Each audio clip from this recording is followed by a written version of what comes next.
Hello and welcome to the 174th installment of the Synapse Misfire Podcast. I'm your host, Chris, joined by our other host, Jordan. That's me, baby.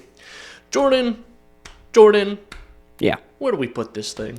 You can find us on Apple Podcasts, Google Podcasts, Breaker, Radio Public, Spotify, Pocket Cast, and the RSS feed linked below. As always, YouTube and Spotify have the video platforms. YouTube has some IRL stuff. Hint, hint, Little Kitty Bid City next week. And there's Instagram, TikTok. You can find us there. Reach out to us there. And then finally, you can email us, synapsemisfire@pm.me. Send us your comments, questions, concerns, death threats, and Little Kitty Bid City stuff if you're excited for the game. I can't tell you how much of a jolly whippersnapper mood I'm in for Little Kitty Big City. I'm actually so excited. Yeah, it's gonna be a good time. We're gonna make a little video. We're recording it next Saturday. I don't know when, Chris, if you're gonna edit it, if you plan on a specific timeline to release it, but I'll leave that up to your discretion. But it'll be out. It depends what we film. I might have to cut out some lengthy segments. Girthy segments. Some would say. Some. You may notice if you're a video viewer, we have lav mics today. You can't see it on me because I'm wearing black, but as I go through the effort of hiding the wire in my shirt, which I would normally do if I was wearing a lav mic, but I didn't do that this time because I'm lazy. He doesn't care about you guys. And we're also, that's correct, I care about me and me only. I thought we very thoroughly established that. Yes. But these are recording directly to the camera. And this audio you probably won't hear at all. You'll probably hear the audio from this microphone and that microphone. Yeah, it's a test. Because we're just testing these. We want to see how they sound. Yeah, I will do a little cutaway to sound. If they sound good, I'll cut away to it. So I see the difference. I think it's gonna. I know it's gonna sound like we're underwater for some reason. Yeah, maybe it's gonna be like. So for those who don't know, Chris and I, we have very bad luck with audio. We are not audiophiles, and we suck at configuring audio, which is why we're doing a test. Audio, way in advance. Audio is like fucking black magic, to be fair. I just figured out, I've been recording some stuff with OBS recently, and for some reason, I thought it was like an issue with the Bluetooth integration on Windows, because that has been like problematic in the past. But for some reason, I was like, okay, well, it's recording me, but it's not recording the audio from my desktop. Even though I have it configured, and I can see in OBS that it's recording, and I just couldn't figure it out. I was like, what the hell is going on? And I had configured my desktop audio and my mic audio to be in separate tracks, which I figured when I opened it in like VLC, they would just mix the tracks. Nope. I dragged it into Premiere, and all 6 like default audio tracks are present, even though I have 4 of them disabled. All 6 are present, and the audio is all the audio's there. Weird. It's just on it. But if I went into VLC again to play the audio, what I can do is I go up to VLC, the menu, go to audio settings, and change it to track 2. And I'll have gameplay audio. Interesting. That's weird. Yeah. I mean, it's smart enough to see the tracks. It just doesn't mix them or overlap them. Yeah. Strange. I don't know why that's the case. I don't claim to be a video or audio technician. The only thing I claim to be is the best programmer, cybersecurity professional in the world. I'm Security Plus certified. I don't know if I mentioned that. No, you're pretty humble. You haven't brought that up. No, I don't think so. I kind of got like a cool 790. Yeah, it's only like one of the first things that we talked about as soon as I came through the door today was about how he's a cybersecurity expert. But granted, it was on topic at the time. It was. It wasn't just. Hey, Jordan. Thanks for coming over. Security Plus certified, by the way. Yeah, but it was one of the first like 100 words said. It was something we were talking about. We were talking about something cybersecurity related, which we'll get into potentially in this episode. But I was talking about. Give the agenda. Give the agenda, man. Come on, agenda. Go. Okay. Goddamn. Now. I'm excited. All right, we're gonna. Excited. I'm never excited to do this show. That's fair, me neither. I'm never excited to see Jordan. I don't know why I thought you were going to dox my full name the way you said that. I thought it was my full name, middle, and all. Like, I was like, oh, shit, okay. Pretty sure you went logo out on your cup. Not anymore. That's what editing's for. So, agenda. Let's do it. What we're going to do today is we're going to do a little intro. We're going to talk a little bit, shoot the shit. And then we're going to do like a pretty lengthy spoiler review, spoiler cast on the Fallout show. Yeah. Because Jordan and I have both finished it. And preliminary spoiler for that segment, not for the show. Preliminary, I thought it was fucking fantastic. Oh, it was really good. Yeah, it was good. It was very good. I thought it was really good. Yeah. But that all being said, let's jump into the intro. Jordan, what the heck have you been doing? Ooh, I get the spotlight in the beginning here. Yeah, I guess so. Look at that. Chris is maturing over here. He's giving me some credit. Give me some credit for this. I think I'm just getting old and feeble. Chris just knows he's done nothing for 2 weeks since I last saw him, so You're he's like, not wrong. So, no, I'm still on my retro kick, man. Still on my retro. What are you playing? So, I ended up going over to a retro store, buying a couple games. I've been perusing eBay, buying a couple PS2 games. So I'm building up like a little collection as best I can.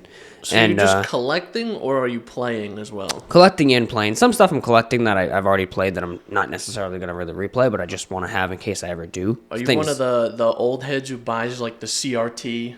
No, I don't have none of that. I've been playing on my monitor. It's kind of ugly, but it's fine. Because like I feel like taking the standard def output of like a PS2 and just mashing it onto a 1440p screen looks like dog shit. The biggest issue, resolution aside, the biggest absolute most noticeable issue is the color calibration is clearly not for like a LCD. It's for a CRT. Right. So that's the biggest issue. Is like darks are dark on my 1440p monitor. Like if there's a shadow, it is just ethereal blackness. My monitor somehow turns into an OLED. It just shuts off. It just shuts off the pixels. Yeah. So no, I've been playing Dead to Rights. That's the series I've been in. So right now I have Matt's Pain. I have a bunch of games on my desk, but Matt's Pain 1 I plan to play through, and Matt's Pain 2. I have Dead to Rights 2, and then I bought the PSP game. Granted, I can emulate it, but I was like, if I'm going to buy the series, the PS2 games and the PS3 games, I have to have the PSP one on physical. I have to. So I have that coming in Tuesday or whatever, which was surprisingly cheap. That's the one good thing about that series right now. So I beat Dead to Rights 1, really good game. I started Dead to Rights 2 last night. It's fun so far. It's a bit different. It's kind of worse so far in like a presentation way. It's a little bit dead inside feeling. I've heard the PSP one is very similar, and then the PS3 one is pretty good again. So we'll see. But that's been my main thing is Dead to Rights. After I'm done with that, I'm gonna try and do Matt's Pain. But also, this is a little more up your alley, Chris. I finished God of War 1 on the PS Vita. Oh, I finished really? God of War 1, so I'm on to Ghost of Sparta. And I just want to say, if you are one of the people, right, who says new God of War ruined Kratos and the old games are better, you are factually incorrect. The old games suck. That's a hot take, but the old games suck. In what way do you mean? They play okay in general, right? Because I know they play differently. Pretty button mashy, basic combat. You don't use the bumpers or anything. It's all just square and triangle, light and heavy. Combat is just about the only okay thing about the game. The story, specifically in the first one, I will say, I haven't got to 2 yet. I've heard 2 is a little bit of an improvement, and then 3 is very different. The first one, man, like, it's not hard in like a Souls-like way. It's hard in a like, hey, we're just going to make this insufferable. Just like an irritating kind of way. I'm not even joking to you when I say the last boss of God of War 1, it took me 19 tries. I died 18 times, and finally on the 18th death, it said, would you like to switch to easy mode? And I just said, fuck it. I was done. That's wild. Because the boss has this absolutely spam move that you can't really like read. So like in a Dark Souls game, bosses have cheap moves all the time, but you can read them. The thing about the Souls games, which makes them balanced, is yes, they're hard, but like also you can learn them. Yes, like so you fight Ares at the end of God of War 1. And you basically get supersized to his size, and you're like standing over a city. You're telling me you fight the God of War in God of War? Yeah. Dude, that's crazy. You fight, right? And he has this one move. You're fighting with swords. And what it is your health bar is tied to his. So as you do damage, his goes down, yours increases. It's push and pull. Same thing. Right? So you're fighting him. He has like super readable moves at the very beginning, right? Like he's got his attack that you can just block, and it goes like ting, ting, ting. And then you rush him and you attack him. He has this like aerial attack where he goes up in the sky. You know exactly what he's going to do. Like it's super readable. And then he just has this one move that he can stun lock the fuck out of you with and like almost instantly kill you. Where I would get him to like almost dead, and all of a sudden he'd be blocking. And if I didn't immediately try to dodge roll, like immediately with a femtosecond left, he would do out this move where he just goes, huh, and casts a fireball that knocks you back, knocks Kratos to the ground, and then he just starts beating the shit out of you. And then, keep in mind, this is phase 2 of that boss, by the way. Phase 1 also has a lot of spam shit, but is arguably a lot easier than phase 2. Phase 2 is extra difficult. Phase 1 is okay. So, phase 2 of that boss, terrible. The lead up to that boss, the whole like plot around it, you're getting out of Hades. And there's an entire section where you have to climb spinning wheels that spin opposite directions. And as you're climbing them, there's blades. And if the blade even touches you, keep in mind, the hitboxes are a mile away from Kratos' character model. Well, I mean, if it even touches you, you fly off. And you have to redo the whole thing. It took me, I want to say, I when I was counting, I stopped counting at one point. I want to say I got up to 17 tries to climb. And they do it 3 times. There's 3 different climbing portions. The platforming in that game, terrible. The fixed camera that only moves when you go to certain areas, terrible. The actual performance of the characters, terrible. The story is actually pretty good. That's what I was going to ask. I was like, but what about the story? The story starts off as absolutely nothing. The story basically opens up with Kratos is killing himself. Right. And jump back 3 weeks. This is why. And then you play those 3 weeks, and there's not a whole lot going on. There's a couple cutscenes. And then for some reason, in the last, 2 hours of the game, it's a lot of cutscenes and a lot of story that actually ends up being, pretty good. And then it ends, and you get to the part where he jumps off. You find out why. You find out what happens or whatever, which I don't care. I don't know if you care if I spoil. I already know what happens. Okay, yeah. So obviously you kill the God of War. You try to kill yourself, and then the gods make you the new God of War, right? Because they think you did such a great deed. I watched, I was like, I'm not going to play these games because they're old, and I'm also not going to fucking watch a playthrough of them. So I just watched like a lore video. Yeah. Because I was like, I know there's a lot more lore here that I'm missing out on, and I want to enhance my experience before I play Ragnarok. And that's what I did. So I watched the lore, so I know what happens. Yeah, that exactly. So yeah, you try to kill yourself. The gods save you and make you the new God of War. It ends with you on the throne, and then we get to the PSP games. So the order chronologically, I'm playing them chronological, by the way, not by release. So you're supposed to start with Ascension, and then do the Chains of Olympus, and then do God of War 1, Ghosts of Sparta, 2, 3. And then I think it goes straight to 2018. Oh, there's a mobile game that doesn't exist anymore that technically ties in there. But then, yeah, it goes straight to 2018. So right now, I skipped Ascension because I didn't have it at the time. I ended up buying it at a flea market, actually, funny enough, for the PS3. So I might go back and play it. But I skipped that. I went straight to the first PSP game. Fucking phenomenal.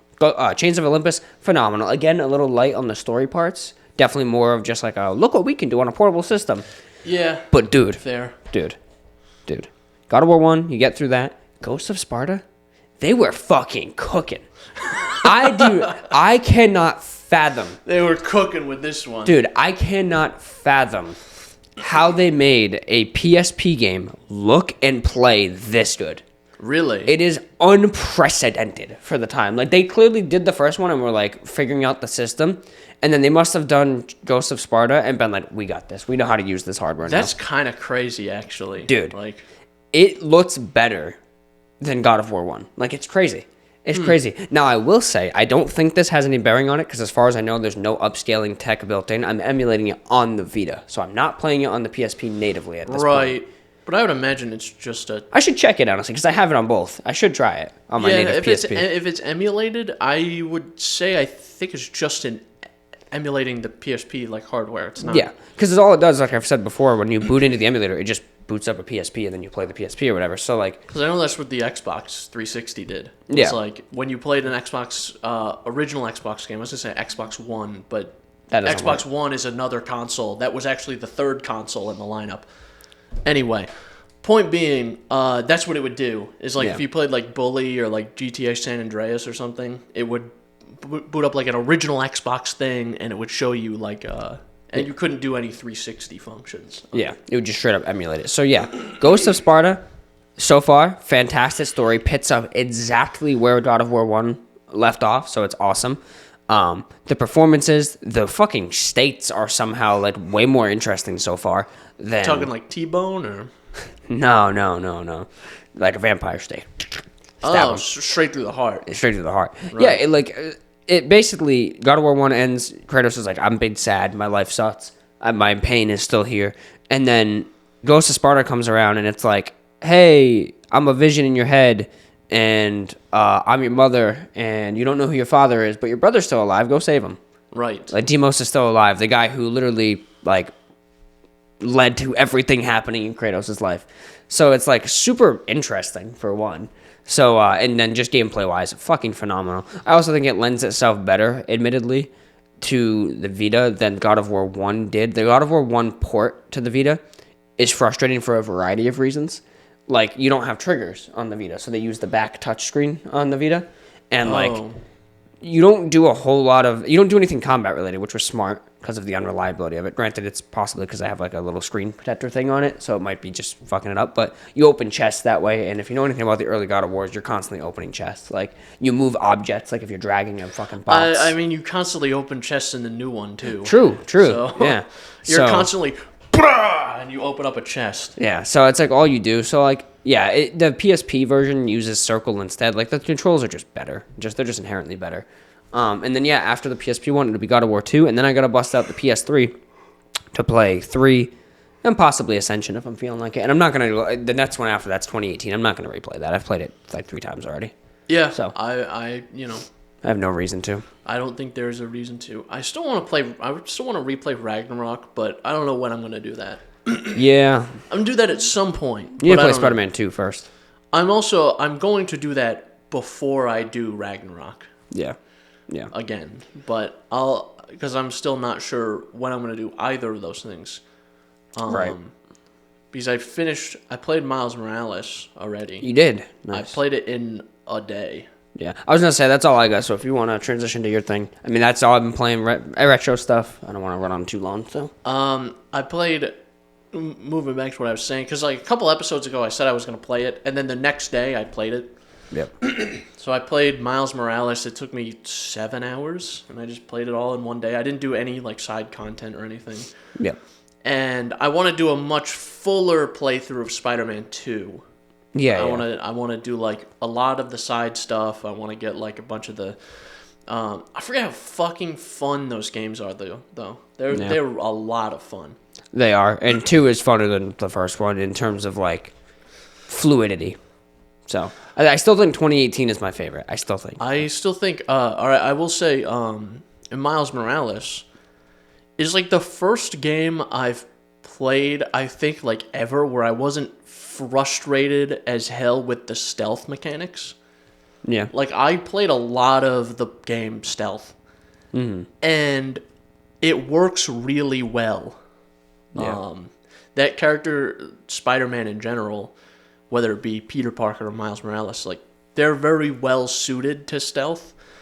And I think forced stealth sections are stupid, but like, in general, if you have the option to do stealth, it can be a lot of fun in that game.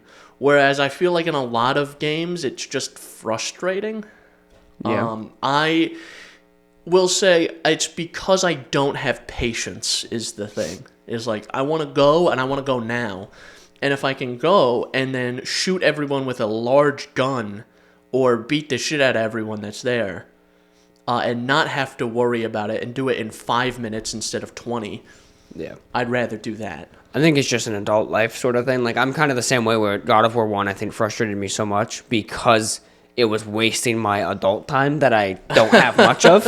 So, like, yeah, it took me 18 tries on the boss. You could get better. But it's like, I don't want to sit here and do the same thing for 40 minutes. I wanted to beat the game in, like, an hour. It took me, like, 3 to actually finish the fucking last little section I had. So, I think that's part of it, too. That's where the lack of patience, quote-unquote, comes from. Yeah, wasting my adult time. Because the only other game, like, I really was heavy on stealth with was, like, the Far Cry games, like 3 and 4. Which also lend themselves pretty decently. Which are pretty good for stealth because you can sneak around, you can like cut alarms, or you can just sit up with like a big silent sniper rifle and just like pick people off, shoot out the alarms and then just casually pick off the people that are there. Yeah. So that's, but I'm going to be playing Spider-Man 2 very soon.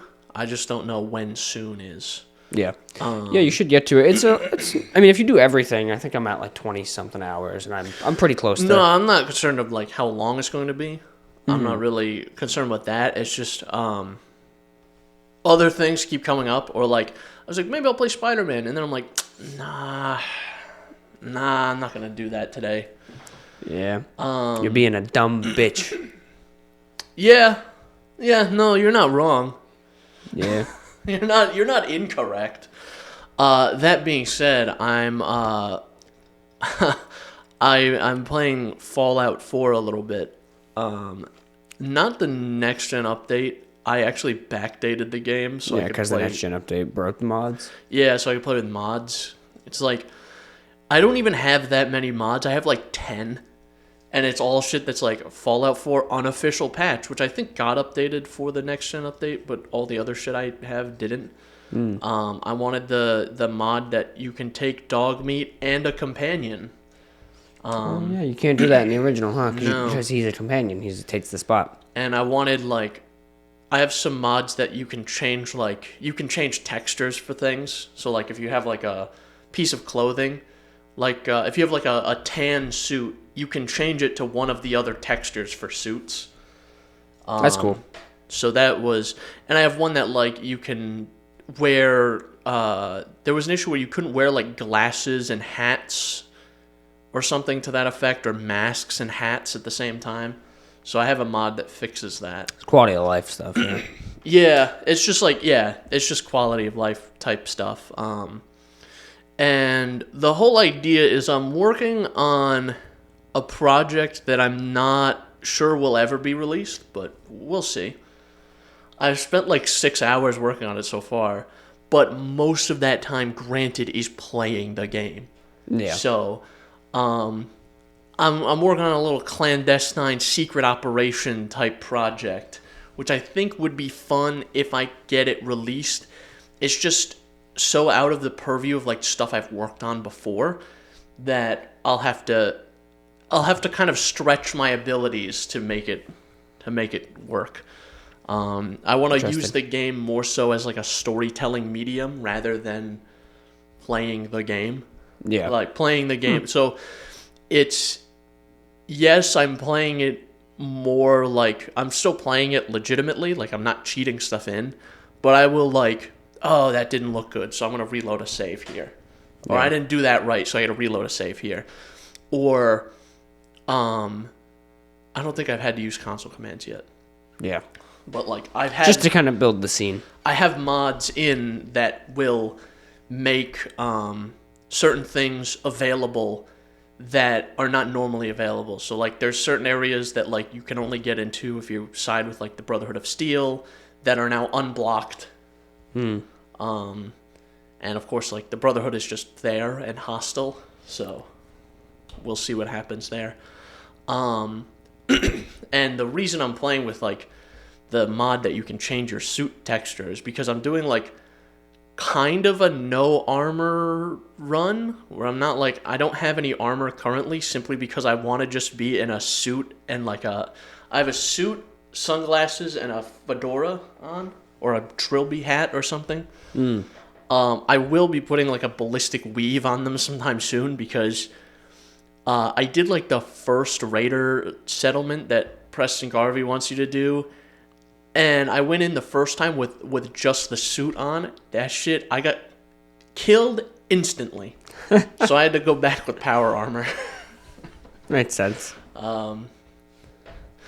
So interesting. We'll see. We'll see if that ever gets released. It may not. We'll see. We'll see when I finish the first episode of it. If I'm happy with it, I'll release it because I'm already working on like getting footage for episode 2. I just have to write episode 1. Chris is just making Fallout Season 2. I mean, yeah. Honestly, I'm kind of better than the original writers. So, yeah. Even though you just said the show was fantastic, you're just exceptional. I'm above fantastic. Yeah, whatever that would be. Yeah. Fantastic times 2. Fantasticer. Fantastic plus 1. Fantastic harder. Fantastic 4. The Thing. Chris, you're the Thing. I also want to talk about, really quick, I want to touch on something that we were talking about before the show. Helldivers 2 just updated, so now you're required to have a PSN account to play the game. Yeah.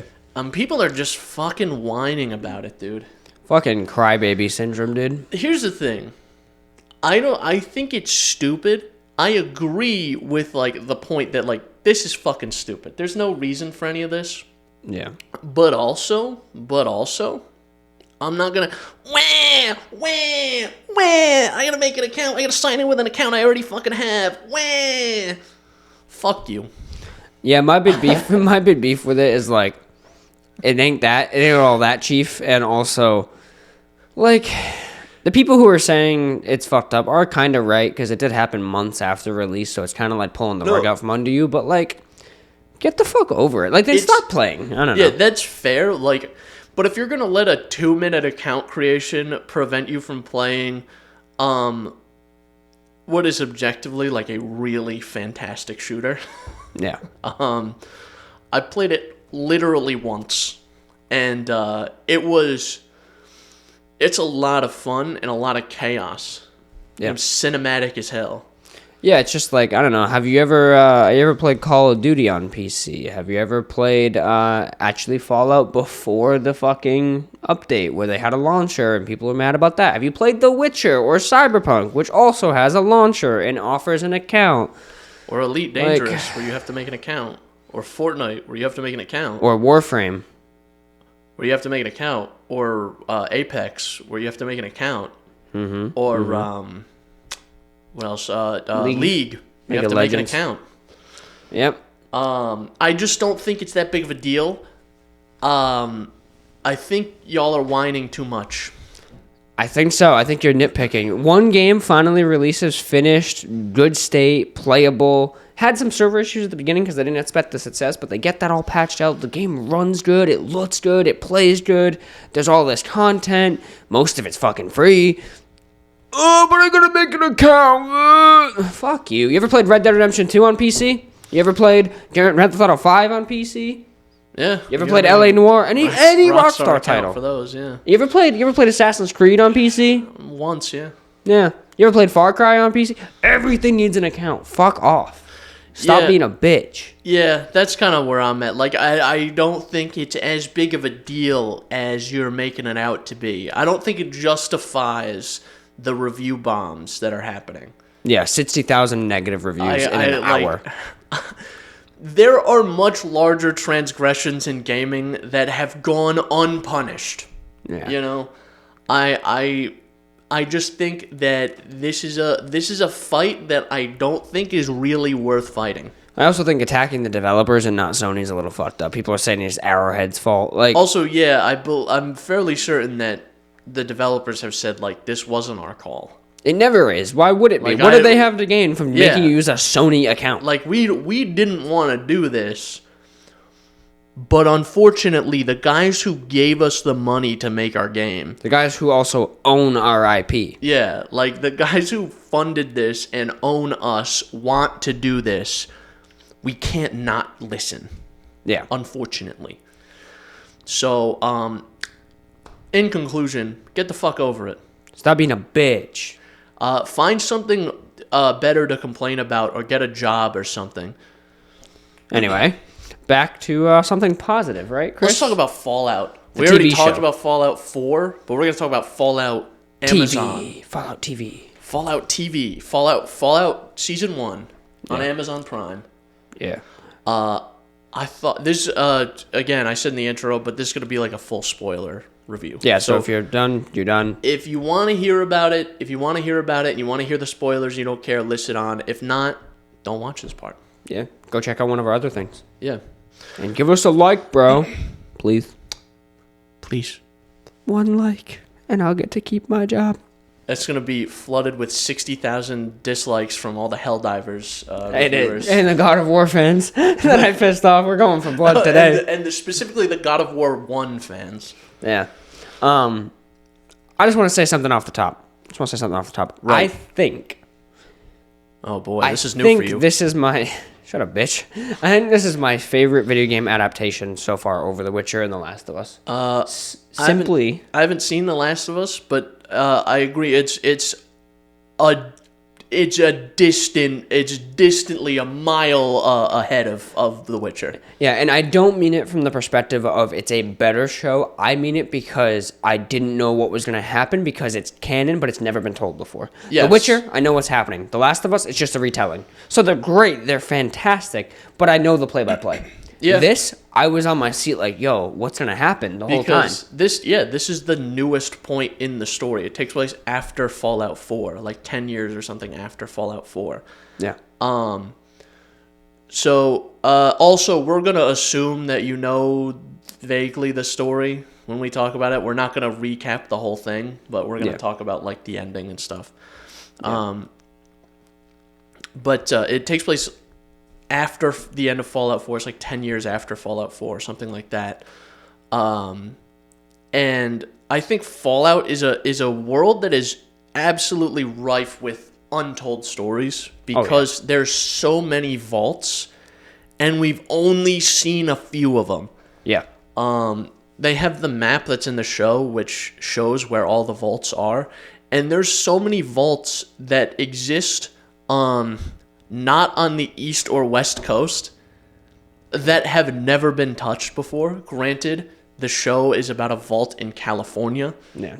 And Fallout 4 is about a vault on the east coast. It's about a vault in Boston. And Fallout 3 is about a vault in Washington, D.C. Yeah. And Fallout 76, I think, is about a vault in Pennsylvania or Virginia. I thought 76 used the same map as 4.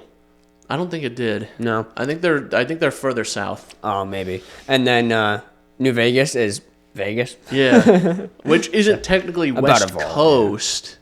But it's westerly. But it's west. It's west, dude. It's closer to the West Coast than it is the middle of the country. Real talk, though. Give me a Fallout in Oregon with a lot of bears.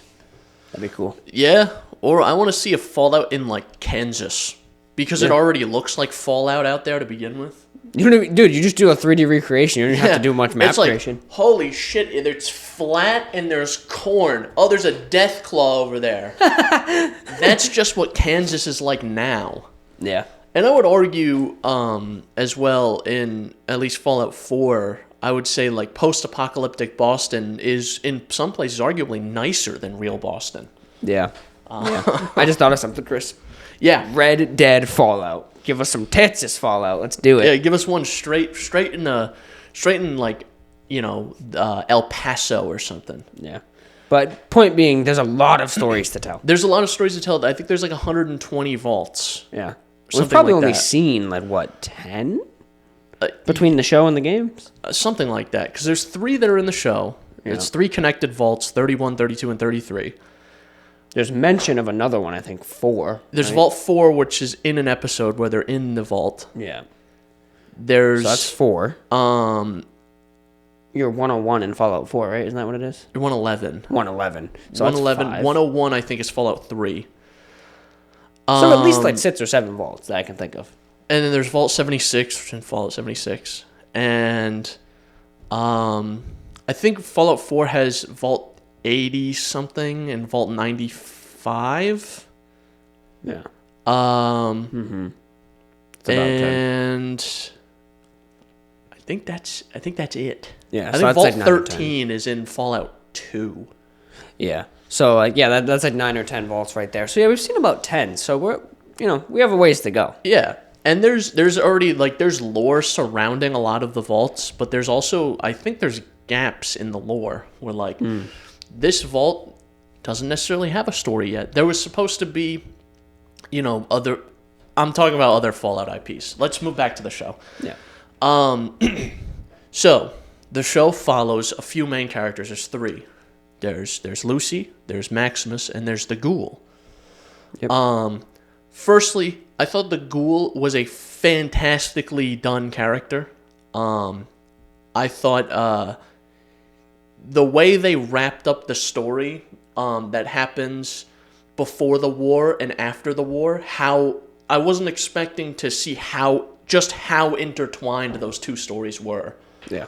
Because we already knew Vault-Tec and the other corporations had a hand in the war and starting the war to begin with.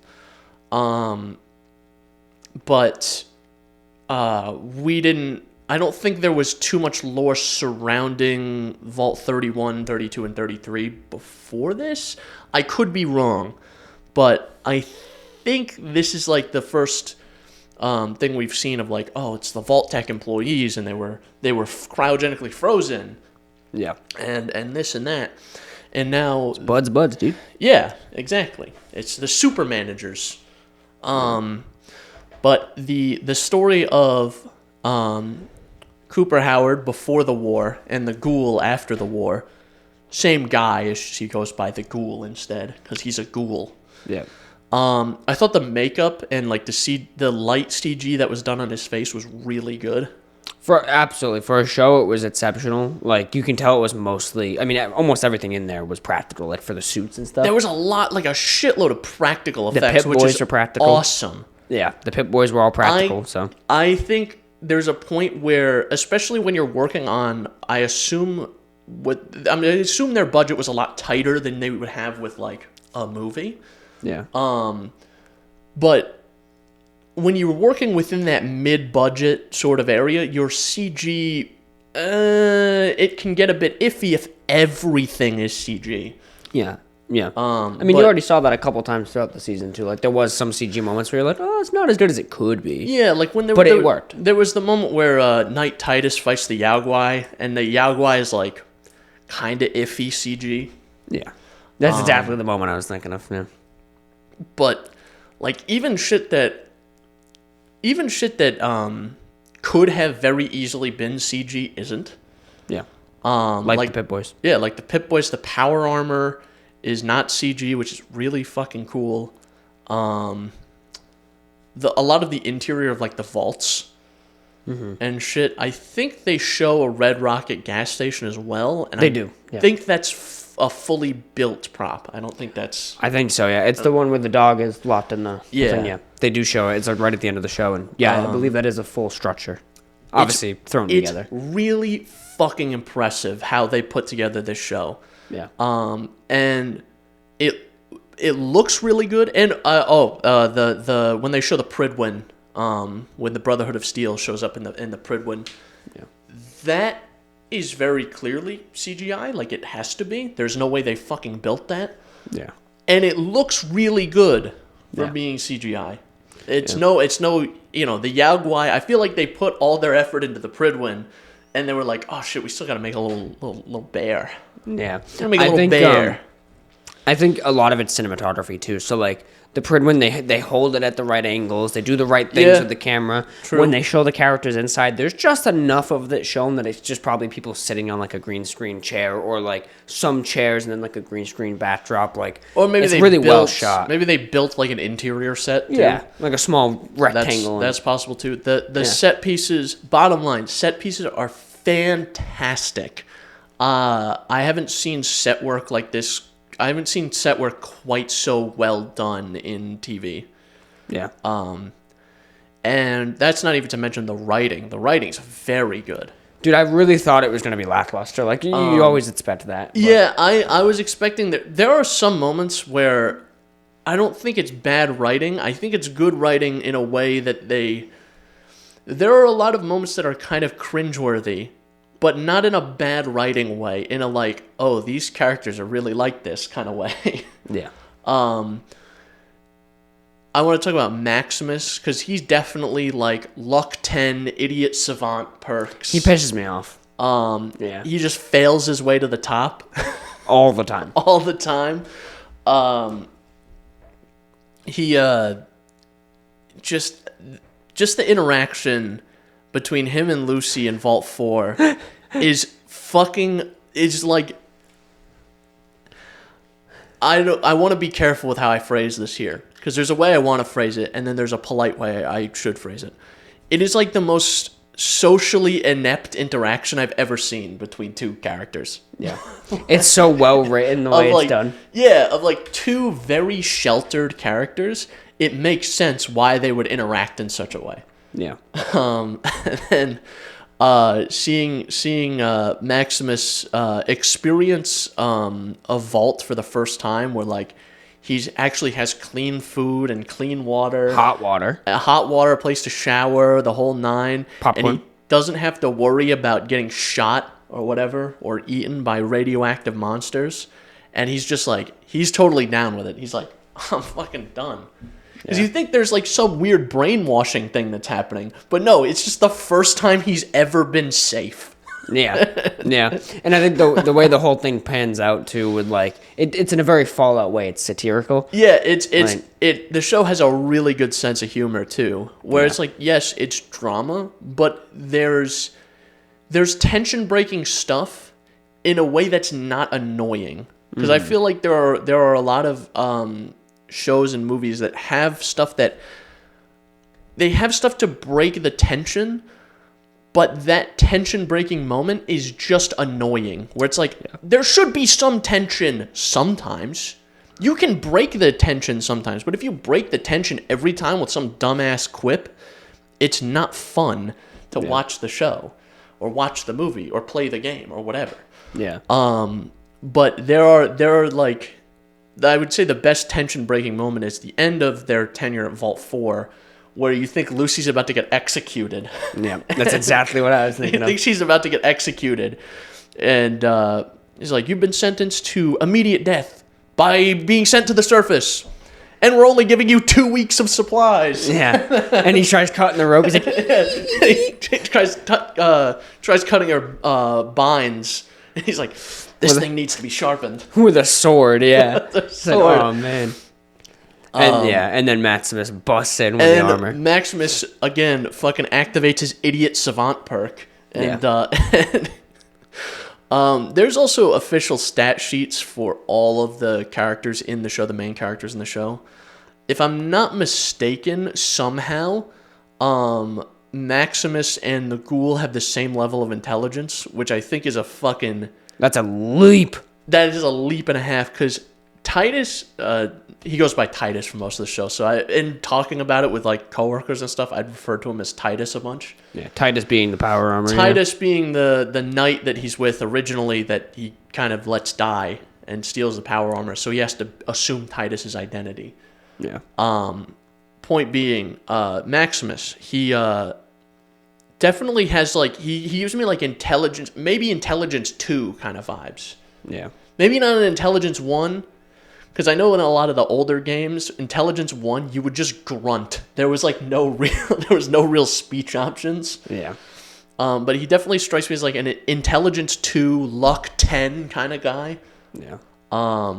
Especially after like he one-shotted the Yao Guai, like he shot it once, which is definitely a luck 10 kind of thing. Yeah. Where I'm sure if they had like the budget or the willingness to animate it, they would have had the bear fucking explode into viscera like it does in the games. Yeah. But that scene is so funny where Maximus comes through in the power armor and he starts fucking things up. Yeah. It's like, whoa, they're gonna let us go. Oh. Oh.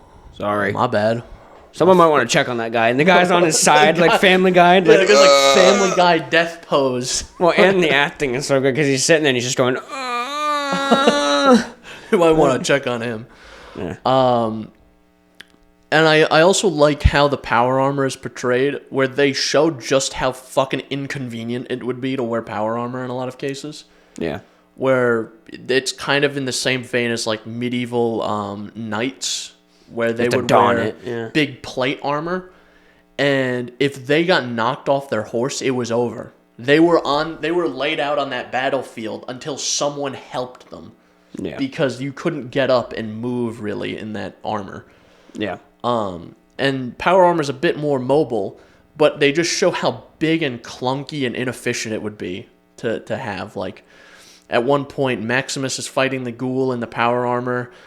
In that shootout that happens with the ghoul in Philly, in the town, that whole scene is really well done. Yeah. When Maximus shows up in the power armor, he gets caught because his foot gets stuck. Yeah, on a board. He falls through a board and his foot's stuck. Like, that would definitely be like a real inconvenience that would happen with power armor. Yeah. But I think what I want to focus on the most is the finale. Yes. Because that finale was really, really good. I've never seen so many storylines converge so quickly. Yeah. And not fall flat on their face. Oh, yeah. Like, I was it's like, expertly my woven God. together. Yeah. I was like, oh my God, it made sense now. Like, holy shit. So there's threads that are being spun from before the war with Cooper Howard and his wife and Vault-Tec. And his wife being a worker for Vault-Tec, of course. And you see that there's he meets with the main antagonist, who we kind of think is the main antagonist of the show, Lee Moldaver. He meets her before the war. Yep. And she gives him some advice or some device to spy on his wife while she's at Vault-Tec, while she's doing Vault-Tec meetings, because he's already kind of suspicious. Yeah.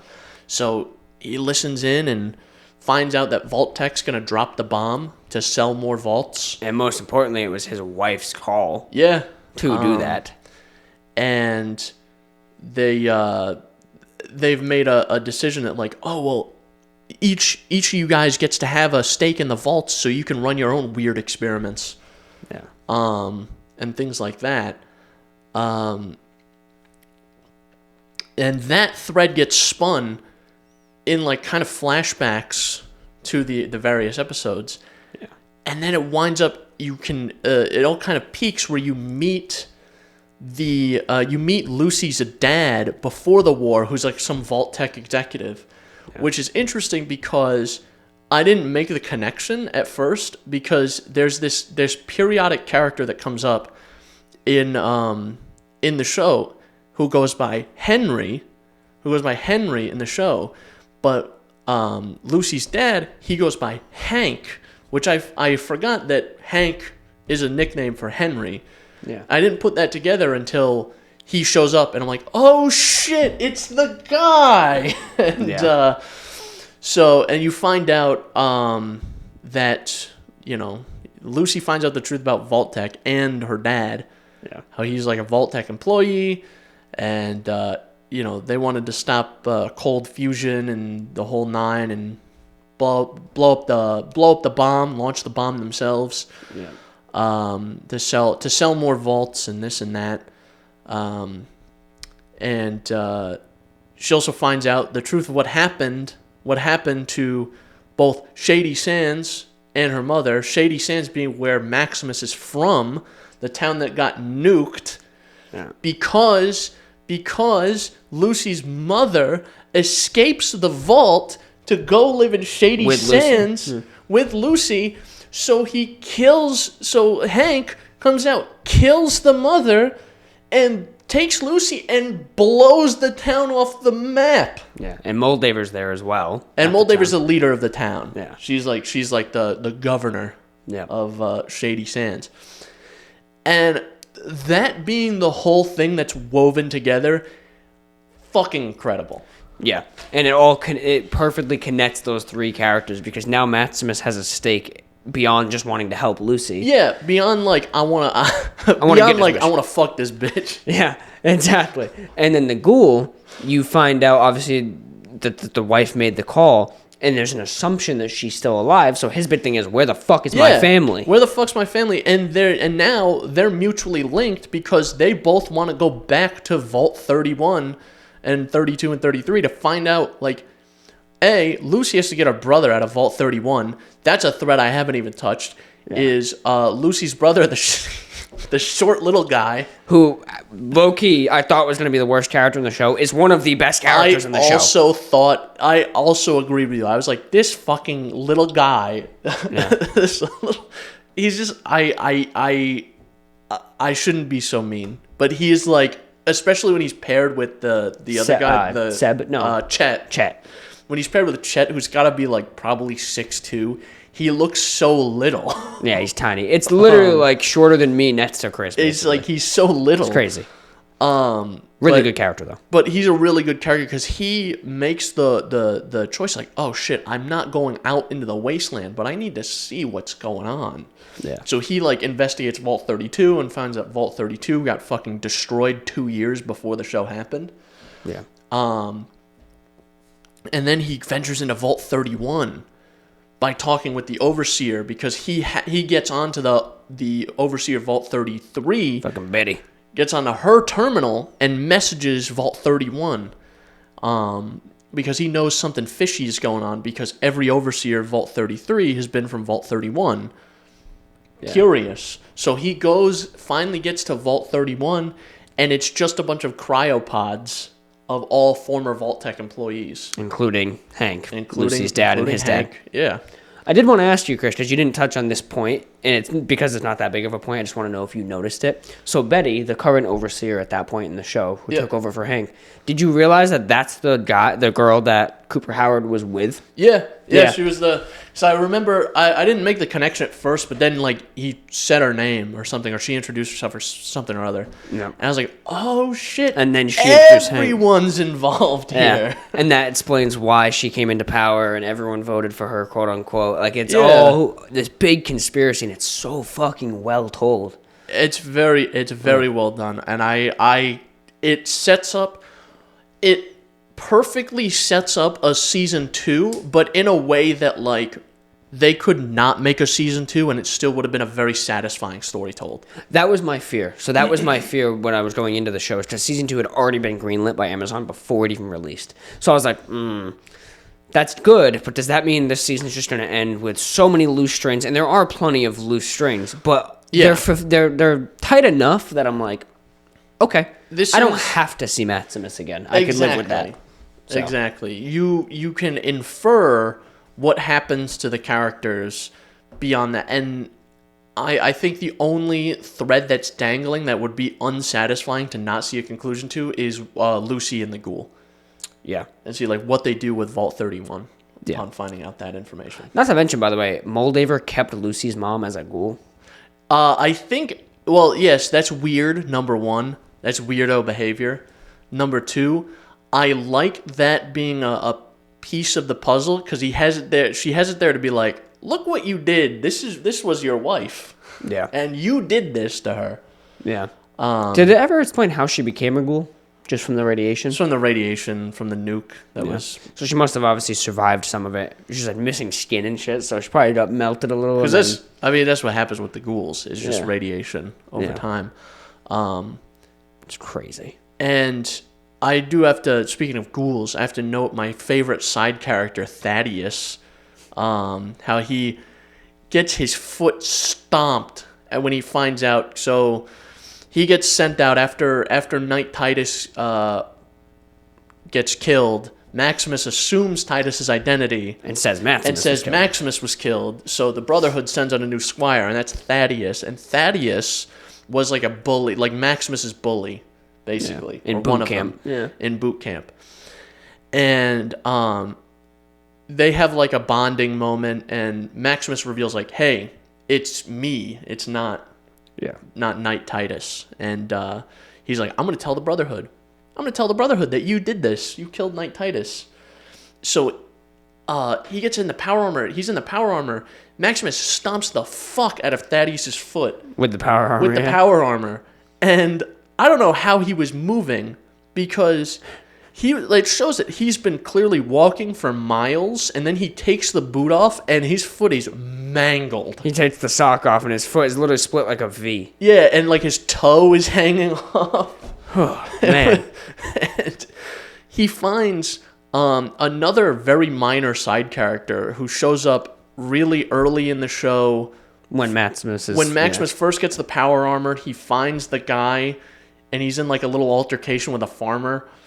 And he's like, leave him alone. And he like hurts the farmer a little bit, and the guy runs off. And the farmer's like, that guy was trying to fuck my chickens. Yeah.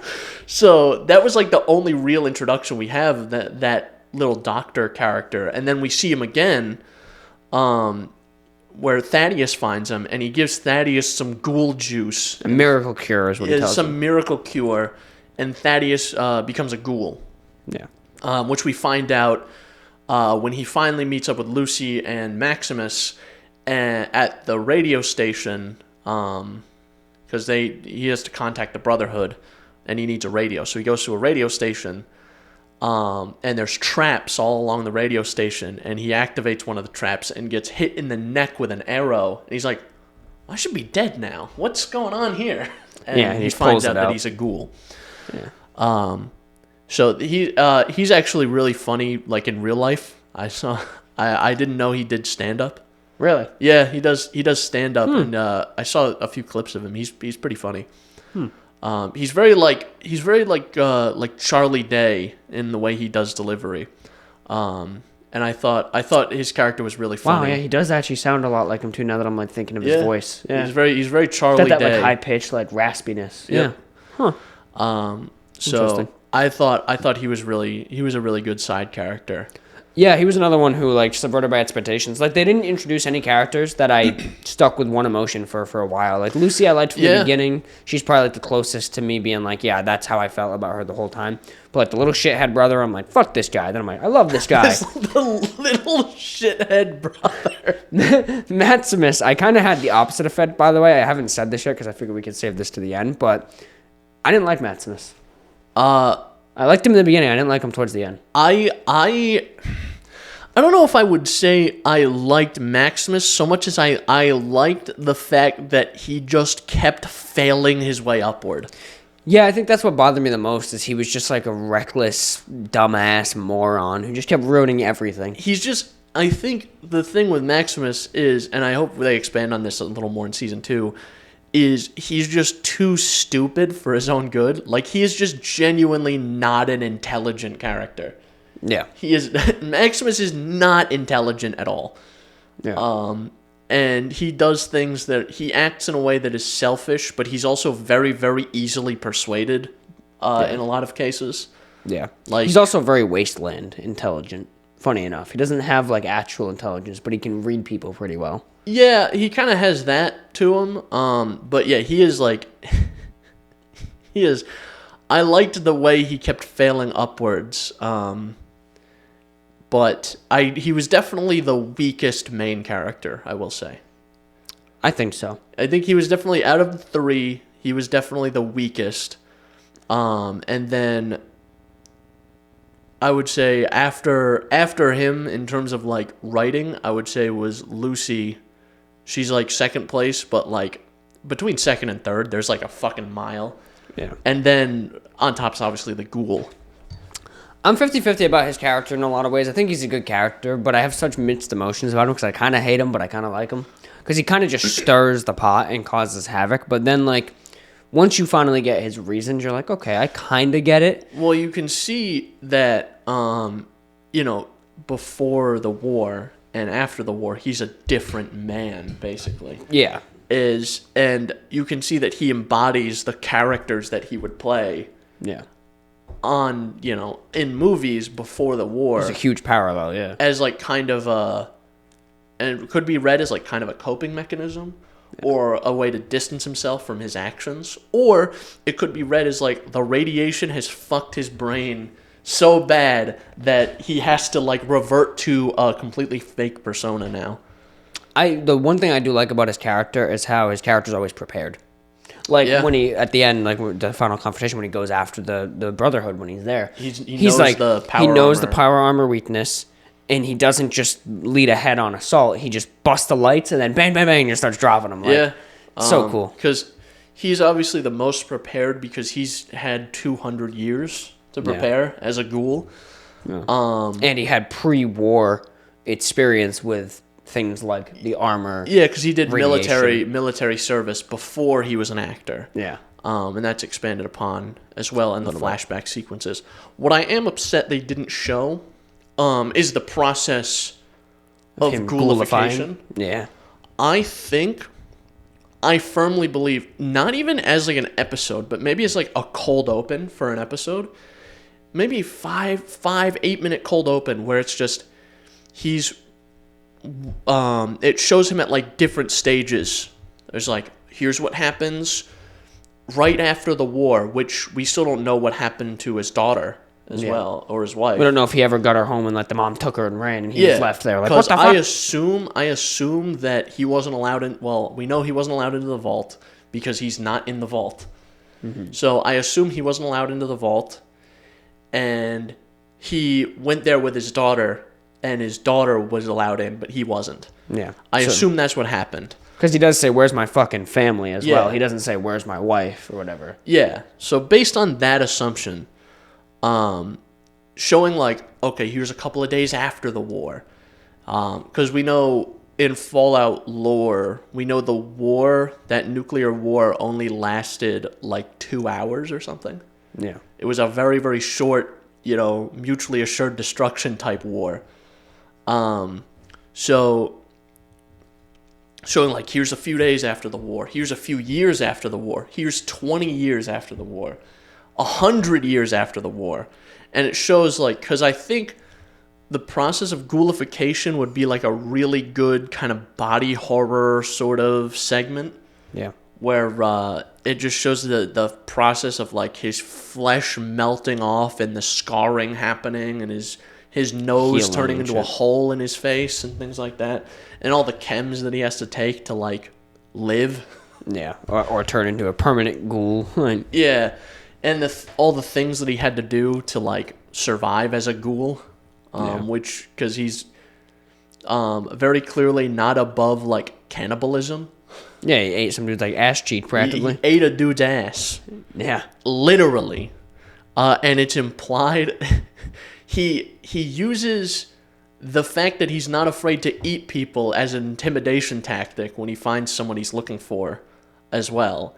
Where he finds this family who lives on a farm because he's looking for Moldaver, and he's like, well, I know this. I know your son kind of convenes with Moldaver, and the owner of the farm, the dad, is like, oh, my daughter is also here, and she's missing. And the ghoul has like a plate of food, and he's eating meat. It's like a steak or something. Yeah, like and then she comes around the corner. The daughter comes around the corner, and he's like, you didn't think I would have actually done that. Yeah. Wow, the dad's like, does think that because he's reddening and he's starting to cry. Like, yeah, but like the ghoul is very clearly shown that he will eat things. He will eat anything. Yeah. But I think that would have been a really cool, and hey, maybe that's something they could show in season 2. Now that I think you don't have a ton of sympathy for him until like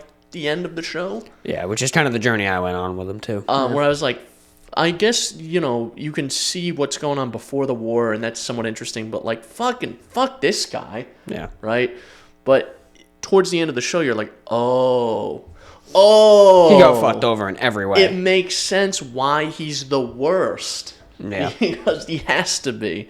Or like, it's also, probably a lot of anguish that happens over the course of 200 years. He also is very reserved, like, with people, in the sense that, like, he doesn't get attached to anybody, probably because not everyone lives to 200 years, and also most regular people immediately discredit him because he's a ghoul. They're like, oh, he's a fucking psycho. Yeah, because people, I mean, thoroughly in all of the Fallout games, ghouls are seen as like second-class citizens. Yeah. So you would be pretty reserved and to yourself. Yeah. And also not empathetic. Like, you wouldn't care about just killing someone because you have no attachment to them. Yeah, so like what difference does it make when I'm going to conceivably live as long as I have the like chems and food to sustain me? Yeah. And ghouls, it depends on which game you pull lore from. In some games, ghouls don't age. In some games, ghouls don't have to eat. In some games, they do. It's inconsistent. But assuming he has to eat and does age, he just ages very, very slowly. Yeah. He's going to live conceivably like another 500 years or something. I mean, if it went 200 years, you could conceivably say he was probably in his 40s when the Vault-Tec commercials and shit happened. He's probably only like mid-50s by the time he's ghouled in the show. Yeah, so like he doesn't look all that much older. He's going to live several hundred years. Yeah. And at that point, one person who's going to live maybe 70 if they're safe, but in this world, conceivably, they're probably going to die pretty quick. What difference does it make? Yeah. You know, it's like the Omni-Man, you know. Yeah. What will you have in 500 years? Yeah. So... Yeah, no, that's fair. I actually have to watch that Invincible Season 2. Have you watched it? I've watched it. It's really good. I'll have to watch it. Maybe we can do something on that too at some point. The finale is weaker than the Season 1 finale, but it's still very good. Yeah, interesting. Yeah, I'll have to watch it. Maybe we'll do something on that. But this show was really good. Watch Fallout if you haven't. Even if you came for spoilers and didn't actually watch it, it's still worth a watch. Yeah, even if now you know what happens, but like even then, it's still really worth a watch. It's fucking great. Yeah, we couldn't do it justice ourselves. Like, there's no way. The show's so good. Produced by Christopher Nolan's brother, and the first 3 episodes are directed by him as well. Yeah. So it has competent direction behind it. Yeah. Very good show. Can't wait for season 2. And it's even in moments where it's like a little funnier, even in moments where it's like funnier or more dramatic, it still has like a lot of fun to watch too. It's a very fun watch. So I hard recommend. I'll give it it's like a solid I would say probably a hard 8 or a flaccid 9. Yeah, I would give it if we're avoiding decimals, I'd give it a solid 8. If we're talking about it as a video game adaptation, like comparative to other video game adaptations, I give it a 10. Compared to other video game adaptations, it's a fucking 11. Yeah, I give it a 10. The Last of Us is up there with it with like a 9, and same thing with The Witcher. They're like 8. 8.5 if we do decimals. I think they're figuring out the formula for video game adaptations, though. Because, they know now, this can't be a movie. This has to be a TV show, because there's so much stuff going on in the game. And also, you can't just make a movie out of fucking any video game. It has to be one that has that expansive lore that exists in, a Fallout or something. Yeah, I'm excited for August when the Borderlands movie comes out, but I'm nervous because it's a movie and not a show. I think Borderlands, just like Fallout, lends itself to a show. We'll see. I hope it has better writing than some of the games. I don't care too much about the writing per se, because that's the vibe. I just want it to stay somewhat true to the characters, which I think they've already deviated on, because they fucking made Kevin Hart the one serious character in the game. Roland, they literally made him serious, and I'm open to it not even being canonical. That stuff doesn't bother me. I don't care. It's an adaptation. I've said it before, not a recreation. Yeah. So give me Borderlands where all the characters are somehow on the screen at the same time, even though they've been dead or whatever. Just give me all that. That's cool and all, but just stay truthful to the vibe. Give me the vibe. I want a Handsome Jack claptrap sex scene. Whatever. And I want it to be a third of the movie's runtime. Yeah. Unedited, and it's them sitting down to dinner and talking. And, so how was your day? Claptrap is not finding it pleasurable at all. Yeah. He thinks it's actually very painful, but he does it because he loves Handsome Jack. Yeah. And he changed his name to Clap That instead of Claptrap. It's just fucking 25 minutes of Claptrap going, ah! Ah! Ah! Oh my god. In his fucking robo voice. Oh, he pulls out the Gok 9000 through like a hole in his chest cavity. Fucking motorized Gok. You can hear just hear like mechanical whirring. Yeah. Just like a vacuum. Sounds like a vacuum. Oh man. Fuck. Anyway, yeah, I'm excited for that movie. Let's see how it goes. I'll let you know if that scene appears. Anyway, watch Fallout. Yeah. How you got? I think that's it for us. I think we're out of here for today. Yeah, I'm going to the zoo. See some animals. You see some monkey? Maybe. I'm gonna take one. Take one. I'm gonna take a monkey. What are you gonna name him? Monkey. Okay. Monkey named Monkey. Yo, my monkey. His name's Monkey. Yeah. It's like it'd be a really good bit in like some family movie would have a bit like that where they have a character, like a one-off character that shows up for 30 seconds. Like, this is a monkey. This is my pet monkey. His name is Monkey, and the monkey goes, and then they cut immediately. Yeah, and the character never is mentioned again. The character never shows up again. It's like a very Minions type bit. Yeah. Anyway, where do we put this damn thing? Remind the people.